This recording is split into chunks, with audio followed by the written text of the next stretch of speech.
সুপ্রিয় শিক্ষার্থী ভাই ও বোনেরা, এই পর্যায়ে আমরা দেখব টেক্সট বক্স কি। আমরা টেক্সট বক্সে ক্লিকের মাধ্যমে আমরা যে কোনো ধরনের টেক্সট বক্স নিতে পারি। তো আমি এই টেক্সট বক্সটি সিলেক্ট করছি। এখন আমরা যদি কোনো কিছু কিবোর্ড থেকে লিখি, দেখুন যেমন আমি লিখছি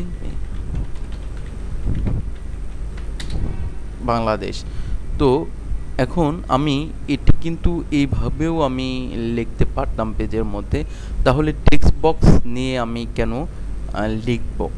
আমাদের টেক্সট বক্সে একটি বিশেষ সুবিধা আমরা পেতে পারি।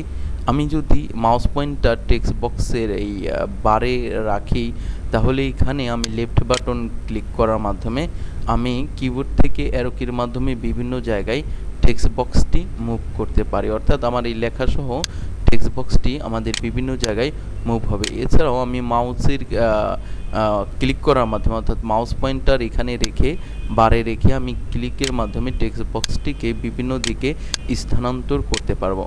আমাদের এই টেক্সট বক্সটি স্থানান্তর করার একটি বিশেষ সুবিধা দেয়।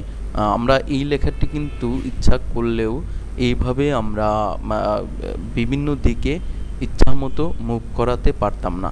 তো এই সুবিধার কারণেই টেক্সট বক্সটি আমাদের ব্যবহৃত হয়। ধন্যবাদ সবাইকে।